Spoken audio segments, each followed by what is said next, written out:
Bangladesh Bangladesh enterprise ইনস্টিটিউটের পক্ষ থেকে গণতান্ত্রিক বাংলাদেশের ভবিষ্যৎ, জনমানুষের ভাবনা ও প্রত্যাশা এই বিষয়ক আলোচনায় আমাকে আমন্ত্রণ জানানোর জন্য আন্তরিকভাবে ধন্যবাদ।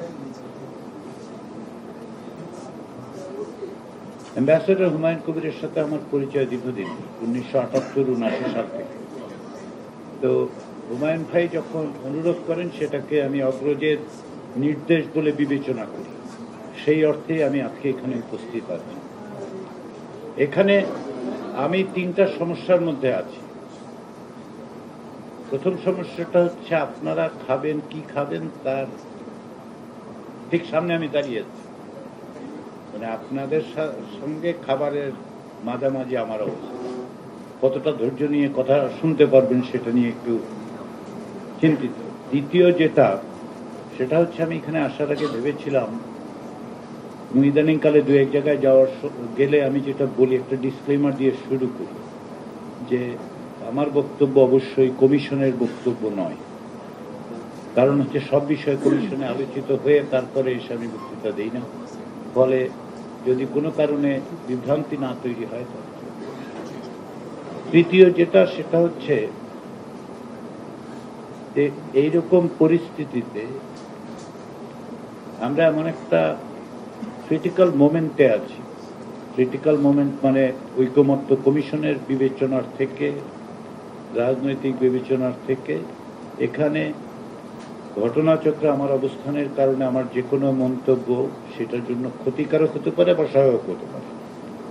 তো এই ফলে অনেকটা হিসাব করেই কথা বলতে হচ্ছে আর কি। কিন্তু ওই যে নিজের কথাটাই শুধু বলবো, কমিশনের কোনো রকম প্রতিনিধিত্ব করব না, এই জায়গা থেকে একটু সরতে হচ্ছে এই কারণে দু চারটা কথা বলা হয়েছে যেগুলো আসলে যেহেতু এগুলি সবই রেকর্ডেড হচ্ছে, তো একটু রেকর্ডেড থাকা ভালো। জাতীয় ঐকমত্য কমিশন সিভিল সোসাইটির সঙ্গে আলোচনা করেনি বলে যে বিভ্রান্তিকর ধারণাটা ক্রমাগতভাবে প্রচারিত হচ্ছে সেটা ভুল। কেননা জাতীয় ঐকমত্য কমিশন 6টি কমিশনের প্রতিবেদনগুলোকে বিবেচনা করেছে এবং এই কমিশনগুলো প্রত্যেকটা আবারও বলি প্রত্যেকটা সিভিল সোসাইটির সাথে আলোচনা করেছে। সংবিধান সংস্কার কমিশনের পক্ষ থেকে কমপক্ষে হলো 55টি সিভিল সোসাইটি অর্গানাইজেশন, 32 জন সিভিল সোসাইটির রিপ্রেজেন্টেটিভ তাদেরকে ডাকা হয়েছিল, তাদের সাথে দিনের পর দিন কথা হয়েছে। সিভিল সোসাইটি বলতে যদি আপনারা নাগরিকদের বোঝান, 60,000-এর বেশি নাগরিক সংবিধান সংস্কার কমিশনের ওয়েবসাইটে তাদের মতামত দিয়েছিলেন। যেন কোনো মতামত না, কেউ পুরো সংবিধান দিকে তুলে দিয়েছিল, এতটা সিরিয়াসলি নিয়েছিল। 46,000 হাউস হোল্ডে সার্ভে করা হয়েছিল। বাংলাদেশের কোন প্রক্রিয়ার মধ্যে জনগণের মতামতের অংশগ্রহণের জন্য 1 লাখের বেশি মানুষের মতামত নেওয়া হয়েছে। আমাকে একটা দ্বিতীয় প্রমাণ দেখান, আমি মেনে নেব। সিভিল সোসাইটির প্রতিনিধিরা যারা ছিলেন তাদের কোন লেভেলে আমি আপনাকে বলি যে আমরা কতটা ওয়াইড হয়েছিলাম, কতটা চেষ্টা করেছি ইনক্লুসিভ হতে। এখানে উপস্থিত আছেন আমি শুনেছি দলিতদের প্রতিনিধি, তারা ছিলেন, তাদেরকে আমরা ডেকেছিলাম। ট্রান্সজেন্ডার, থার্ড জেন্ডার থেকে শুরু করে বিভিন্ন রকম পেশাদারী প্রতিষ্ঠান, বিভিন্ন রকম সিভিল সোসাইটি যেগুলিকে আমরা সিএসও বলি, তাদেরকে আমরা ডেকেছি, কথা বলেছি। এবং এটা সংবিধান সংস্কার কমিশন একা করেছে তা কিন্তু নয়। ফলে এই যে প্রসেসটার মধ্য দিয়ে যে রিপোর্টগুলি তৈরি হয়েছে তার থেকে তো এক বাক্য বাইরে যাচ্ছে না ঐকমত্য কমিশন। তাহলে আপনি কেন বলছেন যে সিভিল সোসাইটির সাথে কথা বলা হয়নি? তারপরেও কিন্তু জাতীয় ঐকমত্য কমিশন একাধিকবার সিভিল সোসাইটির যারা পরিচিত ব্যক্তিত্ব তাদের সঙ্গে কথা বলেছে। ফলে আপনি অকস্মাৎ জুন মাসের 3 তারিখে আবিষ্কার করলেন যে জাতীয় ঐকমত্য কমিশন বলে একটি প্রতিষ্ঠান তৈরি হয়েছে এবং আমাকে ডাকেননি, অতএব নিশ্চয়ই কাউকে ডাকেনি। আমি একটু উষ্মা প্রকাশ করছি, কারণ শুনতেছি ভাই, যদি সংবিধান সংস্কার কমিশনের 1 লক্ষ লোক, বদিউল ভাই এখানে উপস্থিত আছেন, তারা অন্তত পক্ষে 64,000 লোকের সার্ভে করেছে। তারপরে যেমন ধরেন বিচার বিভাগের সংস্কার, তারা অন্তত পক্ষে 30-40,000 লোকের সার্ভে করেছে। এবং তারপরে হচ্ছে বিচার বিভাগের যারা, তারা আসলে ঢাকার বাইরে গিয়েছেন। পুলিশ সংস্কার কমিশনের ব্যাপারে কমিশন ঢাকার বাইরে গিয়েছে, কথা বলেছে, আপনারা গিয়েছেন। তো তাহলে সিভিল সোসাইটি কোথা থেকে আবিষ্কার করবো? কোথার থেকে আবিষ্কার করবো? আমাকে বলুক যে এইখান থেকে আবিষ্কার করতে হবে। এটা গুলশানে আসতে হবে, না বনানীতে যেতে হবে, নাকি অন্য কোথাও যেতে হবে এটা আবিষ্কার করার জন্য? বলুন আমাকে। আমি তো দলিত জনগোষ্ঠীর কাছে গেছি, আমি তো চা বাগানের শ্রমিকদের কাছে গেছি, তার কথা শোনার জন্য সংবিধান কেমন হবে? বলুন আমাদেরকে। সেটা যথেষ্ট নয়। উষ্ণতা প্রকাশ করলাম। গত কিছুদিন যাবৎ ক্রমাগতভাবে এই ভুল তথ্যটা ক্রমাগতভাবে প্রচারিত হচ্ছে। আমার কাছে মনে হচ্ছে আমাদের কমিশনের পক্ষ থেকে এটা ডিফাইন করা জরুরি। আমার একটা দায়িত্ব, আমাকে একটা দায়িত্ব দেওয়া হয়েছে, এই দায়িত্ব পালনে না হয় ব্যর্থ করবে, এই জন্য কথাটা বললাম। দ্বিতীয় যেটা, সেটা হচ্ছে যে এটাকে কেউ কেউ প্রক্রিয়াগত ত্রুটি বলছেন, ভালো কথা। একেবারে পারফেক্ট প্রক্রিয়া আমরা তাও বলি না। এই যে কমিশনগুলো, তার বিরুদ্ধে তার বড় রকমের সমালোচনা, যেটা নারী প্রতিনিধিত্বের অনুপস্থিতি। আমি যেদিন দায়িত্ব নিয়েছিলাম সংবিধান সংস্কার কমিশনের, সেদিন থেকে আমি বলেছি যে, এবং আপনারা দেখতে পারেন, আমি বলেছি এটা একটা অসম্পূর্ণ কমিশন তৈরি হল। এখানে না সংখ্যালঘিষ্ঠ জনগোষ্ঠীর ধর্মীয় অর্থে বিবেচিত বৈচিত্র্য অনুপস্থিত, জেন্ডারের অর্থে অনুপস্থিত। একমাত্র তরুণদের প্রতিনিধি ছিলেন ছাত্র বৈষম্য বিরোধী ছাত্র আন্দোলনের একজন প্রতিনিধি। পরবর্তীতে তিনি মন্ত্রিসভায় উপদেষ্টা পরিষদে যোগ দেওয়া, তাকে পরিবর্তন করে আরেকজনকে দেওয়া হয়েছে। তারপরে আমি বলেছি, সরকার যখন ঐকমত্য কমিশন তৈরি করেছে, যেহেতু ইতিমধ্যেই 6টি কমিশনের প্রধান আসলে জেন্ডারের কোনো ব্যালেন্স ছিল না, তারা নিয়েছেন। এটা তো সরকারকে বলুন, এটা জাতীয় ঐক্যমত্য কমিশনকে অভিযুক্ত করে তো লাভ নেই। আমরা তো আমাদের তৈরি করিনি, সরকার আমাদের বলেছে দায়িত্বটা পালন করতে, আমরা দায়িত্বটা পালন করেছি। তৃতীয় আরেকটি প্রশ্ন বিভিন্নভাবে আলোচিত হয়েছে, সেটা কি? সেটা হচ্ছে যে জাতীয় সংসদে নারী প্রতিনিধিত্বের প্রশ্ন। কমিশন কিছু করলো না, কমিশন কিছু করলো না, কমিশন কিছু করলো না। দুটো কমিশন, ইন্ডিপেন্ডেন্টলি দুটো কমিশন, একটা হচ্ছে সংবিধান সংস্কার কমিশন, একটা হচ্ছে নির্বাচন ব্যবস্থা সংস্কার কমিশন, তারা স্পেসিফিক প্রপোজাল দিয়েছে। ফার্স্ট রাউন্ডে যখন আলোচনা হয়েছে, এখানে রাজনৈতিক দলের অনেকেই উপস্থিত আছেন, প্রথম পর্যায়ে যখন মার্চ মাস থেকে মে মাস পর্যন্ত আলোচনা হয়েছে, প্রত্যেকে এসে অন প্রিন্সিপাল এগ্রি করেছেন যে 100 আসনে নারী প্রতিনিধিত্ব নিশ্চিত করতে হবে। নির্বাচন ব্যবস্থা সংস্কার কমিশন বলেছে যে 400 আসনে পরিণত করুন, করে ঘূর্ণায়মান প্রক্রিয়াতে দিন, তার সমালোচনা হয়েছে। সংবিধান সংস্কার কমিশন বলেছে না, 300 আছে, তার উপর সুপার ইম্পোজ করে 3টার জন্য একটা করে করুন, যেটা নারীদের জন্য। রাজনৈতিক দলগুলো রাজি হন নাই, রাজনৈতিক দলগুলো রাজি হন নাই।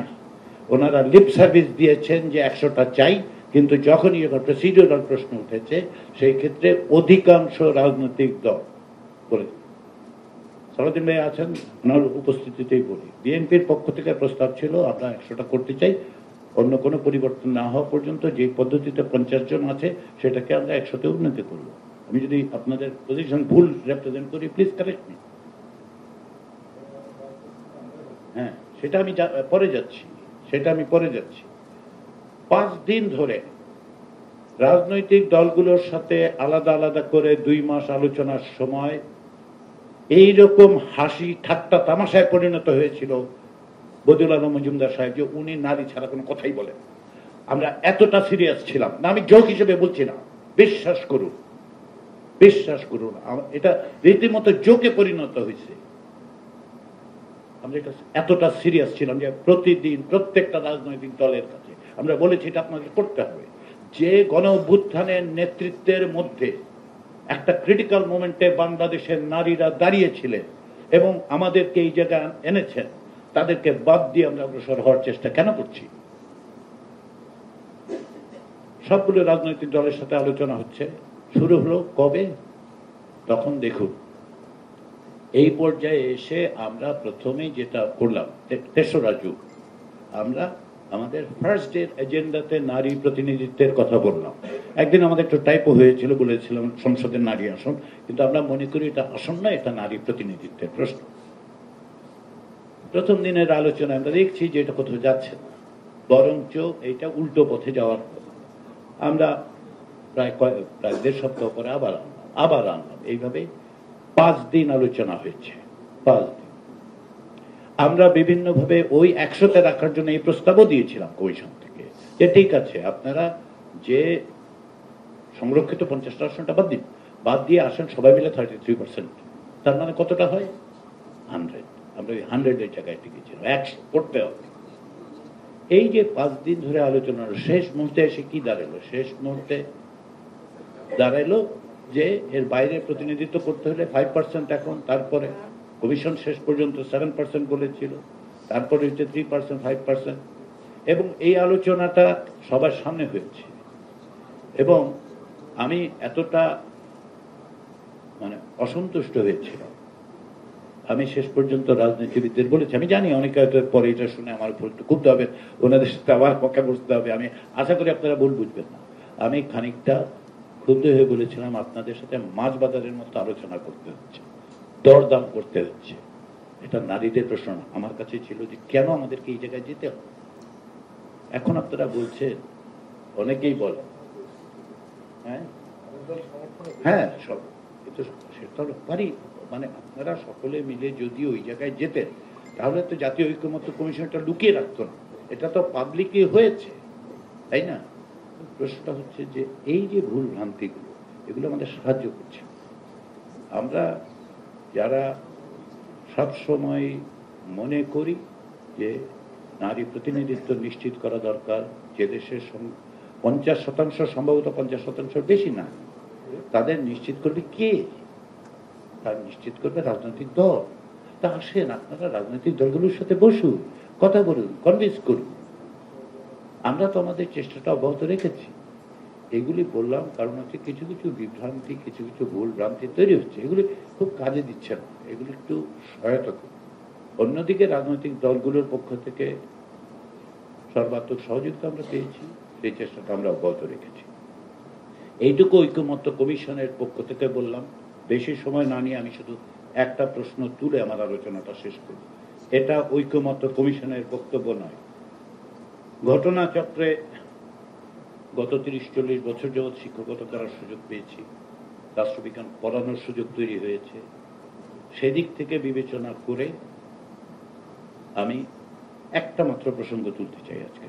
আরো অনেক কথা ছিল, অনেক বিষয়ে কিভাবে সমাধান হবে এগুলো আমি এখন বলতে পারবো না, কারণ হচ্ছে আমার বলার অর্থ দাঁড়াবে আমরা একটা পজিশন নিয়েছি, যেহেতু অনেকগুলো পজিশন আছে, কিন্তু এইটা সকলকে করা যায়।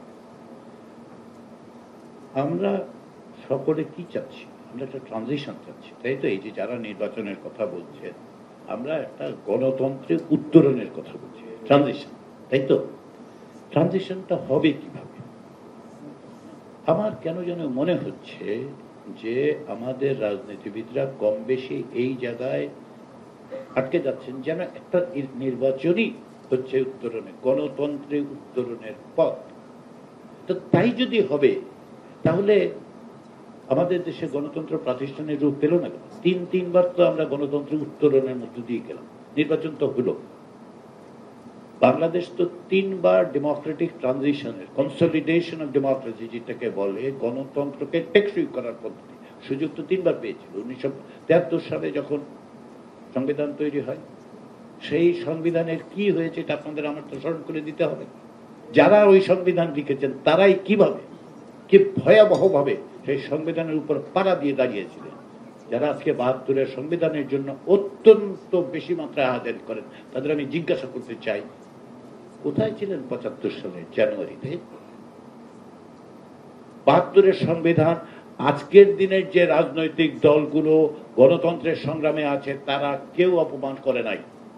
যারা করেছেন তারা ক্ষমতায় ছিলেন, একাধিকবার ক্ষমতায় ছিলেন, একবার না একাধিকবার 72-এর সংবিধানের ভয়াবহ রকম ক্ষতি সাধন করেছে। তো আমরা তো তখন একটা সুযোগ পেলাম, এটা নির্বাচন হলো। কি নির্বাচন হলো সেটা আপনারা জানেন। আমরা ডেমোক্রেটিক ট্রানজিশনে না গিয়ে অথরিটারিয়ান পার্সোনালিস্টিক অথরিটি গেলাম, এক নেতা এক দেশে গেলাম তো 1975 সাল, ফিরে আসলো সেটা আবার 2009 সালের পরে, এক নেতা এক দেশ, একটা দল তার আদর্শিক অবস্থান হচ্ছে এক নেতা এক দেশ। তো আমরা 91-এ ডেমোক্রেটিক ট্রানজিশনের জন্য আমরা একটা ইলেকশন করলাম, 15 বছর ধরে ইসে করলাম, কিন্তু পলিটিক্যাল কালচারের মধ্যে যে ভয়াবহ জিরো সাম গেম, হয় আমি পুরোটা পাবো না আমি এর মধ্যে আর নাই, গেমের মধ্যেই নাই। অন্তত পক্ষে 3টা সুষ্ঠু নির্বাচন হয়েছে, কিন্তু প্রতিবার পরাজিতরা প্রশ্ন তুলেছেন এটা সুষ্ঠু হয়েছে কিনা। একইভাবে আপনি 91 সালের পরবর্তী সময় যে সাংবিধানিক ব্যবস্থাগুলো তৈরি করা হয়েছে সেগুলো তো প্রকৃত পক্ষে প্রথম যে ভয়াবহ জিনিসটা হয়েছে যে আমরা যখন ওয়েস্টমিনস্টার স্টাইলে মুভ করলাম প্রেসিডেন্সিয়াল সিস্টেম থেকে, তখন প্রেসিডেন্টের সমস্ত ক্ষমতা বাক্সে ভরে প্রধানমন্ত্রীটা টেবিলে এনে রেখে দিল। প্রধানমন্ত্রী নিজস্ব যথেষ্ট পাওয়ার ওয়েস্টমিনস্টার স্টাইলে, তারপরে প্রেসিডেন্টের সব পাওয়ার আমরা দিলাম। যে প্রেসিডেন্ট তৈরি হয়েছিল বাক্সর ব্যবস্থার মধ্যে দিয়ে, টিকে ছিল 15 বছর ধরে, জনগণের আকাঙ্ক্ষার প্রতিফলন হিসেবে ওয়েস্টমিনস্টার স্টাইলে গেলাম, কিন্তু আমরা পাওয়ারটা কনসেন্ট্রেট করে দিলাম, প্রাইম মিনিস্টেরিয়াল সিস্টেমে চলে গেলাম। এইটাই হলো বিপদ। এই বিপদটা পরবর্তী সময় চলতেই থাকবে। তাহলে আপনি ট্রানজিশনটা করবেন কোথায়? ট্রানজিশন একটা নির্বাচন দিয়ে হবে? এই ইন্টারিম গভর্নমেন্ট একটা নির্বাচনের আয়োজন করলো, তারপরে আপনারা কেউ না কেউ জিতলেন, কেউ না কেউ হারলেন, কেউ অভিযোগ করলেন, কেউ করলেন না। তারপরে এখন যারা অন্তর্বর্তী সরকারে আছে তারা চলে গেলেন, কোথায় গেলেন, যাই করলো, সেটাই ট্রানজিশন। ডেমোক্রেটিক ট্রানজিশন এত সহজ? নেপালে হয় নাই ট্রানজিশন? হইল তো? আপনারা সারাক্ষণ নেপালের উদাহরণ দিচ্ছেন, নেপালের ট্রানজিশন হইল না কেন? কারণটা হচ্ছে যে আপনি ইনস্টিটিউশনটা বিল্ড করেন। ইনস্টিটিউশন বিল্ড না করলে যেটা হবে সেটা 1991 থেকে 2006 পর্যন্ত হয়েছে। শেখ হাসিনার সামনে 3টা অপশন ছিল 2009 সালে। তো একটা হচ্ছে যেমন ছিলাম আগে এমনই থাকি, 2 পার্টি থাকবে, আমরা পরস্পরের সাথে এক ধরনের হইচই করবো, ইত্যাদি করবো, ইলেকশন হবে, ভোট টোট হবে, ক্ষমতা বদল হইল। আরেকটা কি ছিল? আরেকটা ছিল যে ভাই 15 বছরে দেখলাম অনেক প্রতিষ্ঠান নাই, বাইরের শক্তি এসে ইনফ্লুয়েন্স করে, তাহলে আসেনগুলি একটু ঠিকঠাক করে আমরা মোটামুটি আমরাই থাকি, কিন্তু ঠিক করি। আরেকটা অপশন কি ছিল? আরেকটা অপশন হচ্ছে 1973 সালে মার্চ মাসে নির্বাচন হওয়ার পরে ওই পরবর্তী দিন গণভবনে শেখ মুজিবুর রহমান সাহেব যা বলেছিলেন সেটাই শেখ হাসিনা করলেন। এদেশে কোনো বিরোধী দল নাই, এটা উনি বলেছিলেন। এটা ওনার স্টেটমেন্ট, শেখ মুজিবুর রহমানের স্টেটমেন্ট। এটা নিয়ে বদরুদ্দিন উমরের সেই সময় একটা লেখা ছাপা হয়েছিল হলিডেতে, সেখানে তিনি প্রেডিক্ট করেছিলেন। আজকে উমর ভাই নাই, মারা গেছেন, with deep respect to him, with my differences of opinion, উনি বলেছিলেন যে দিস ইজ এ প্রিকারসর, যে ভবিষ্যতে এই দেশে বিরোধী দল থাকবে না। That exactly happened within 2 years। Hasina সেই পথ বেছে নিয়েছিল। তো নির্বাচন হলে কি? তারপরে তো সাজানো নির্বাচন বলেন, রাতের নির্বাচন বলেন, দিনের নির্বাচন বলেন, দামি নির্বাচন বলেন, নির্বাচন হলেই হবে। ট্রানজিশন নির্বাচনের রিকোয়ারমেন্ট নেসেসারি, নট সাফিসিয়েন্ট। বাংলাদেশের ডেমোক্রেটিক ট্রানজিশনের জন্য যেটা দরকার সেটা হচ্ছে rules of the game change করতে হবে। আপনাকে rules of the game change করতে হবে, প্রতিষ্ঠান তৈরি করতে হবে। সংস্কারের যে কথাগুলো আলোচিত হচ্ছে সেগুলো আসলে ওই রুলস অফ গেম চেঞ্জ করার আলোচনা। যে নির্বাচনটা আপনার সামনে, সেই নির্বাচনটা যে কোনো নির্বাচন বলে মনে করবেন না প্লিজ। আপনাদের কাছে আমার একান্ত অনুরোধ, হাত জোর করে বলতেছি। কারণটা কি? কারণটা হচ্ছে নির্বাচন 3 রকম। একটা হচ্ছে স্ট্যাটাস কো ইলেকশন। স্ট্যাটাস কো ইলেকশন কি? যে ইলেকশন আপনি জানেন যে জিতবে, যে আছে ক্ষমতায় জিতবে। PRI মেক্সিকো 50 বছর, সিঙ্গাপুর, যাই ঘটুক প্যাপ জিতবেই। হয় সেটা ম্যানিপুলেট করে, সিস্টেমেটিক্যালি করে, কোথাও কোথাও ম্যানিপুলেট করে। এটা আরেকটা হচ্ছে রেফারেন্ডাম। আপনি আসলে জনগণ যারা ক্ষমতায় আছে তাদের রিজেক্ট করে। 21 বছর ধরে ব্রিটেনে কনজারভেটিভ পার্টি ছিল, তাদের রিজেক্ট করে টনি ব্লেয়াররা ক্ষমতায় এসেছিল। এই দফায় দীর্ঘ সময় কনজারভেটিভরা ছিল, লাস্ট ইলেকশন বিকেম এ রেফারেন্ডাম। আরেকটা আছে, সেটা কি ফাউন্ডিং ইলেকশন, যেটা চেঞ্জ করবে, আপনাকে সামনের পথ দেখাবে। সাউথ আফ্রিকাতে যে ইলেকশন হয়েছে অ্যাপারথাইড শেষ হওয়ার পরে, সেইটা হচ্ছে ফাউন্ডিং ইলেকশন। সাধারণত স্বাধীনতার পরপর হয়, কিন্তু কোনো সময় দীর্ঘমেয়াদে অটোক্রেটিক শাসন থাকলে সেখান থেকে বেরোবার পতন হয়। সেই ফাউন্ডিং একটা ইলেকশনের দিকে বাংলাদেশকে নিতে হইলে কেবলমাত্র তত্ত্বাবধায়ক সরকার বা অন্তর্বর্তী সরকার ব্যবস্থা করবে, এটা ভাইবেন না। সরকার নির্বাচন করে না, সরকার নির্বাচনের ব্যালট পেপার ছাপে, বক্স জোগাড় করে, তারপরে ওই জায়গা ঠিক করে দেয়। নির্বাচন করে জনগণ এবং রাজনৈতিক দল। আপনারা আসুন, এই জায়গাটাতে আসুন, আমরা কিভাবে এই নির্বাচনটা, শুধু এই নির্বাচন, আমরা রুলস অফ দ্য গেম, খেলার নিয়ম বদলে দিয়ে কি করে প্রতিষ্ঠান তৈরি করব। প্রতিষ্ঠান ছাড়া হবে না, প্রতিষ্ঠান ছাড়া হয় না। আমি আশা করি, এটা আমার ব্যক্তিগত অভিমত, এটা কোনো অবস্থাতেই জাতীয় ঐক্যমত্য কমিশনের অবস্থান নয়। এটা ব্যক্তিগতভাবে রাজনীতির বোঝার চেষ্টা করার সামান্য, যতটুকু বুঝতে পেরেছি সেই দিক থেকে আমি বললাম। আশা করি আপনারা সেভাবেই নেবেন, এবং যদি আমার বক্তব্যের কোনো তথ্যগত ভুল থাকে আমাকে জানাবেন, আর যদি আমাদের ভিন্ন মত থাকে অবশ্যই সেটাও জানাবেন।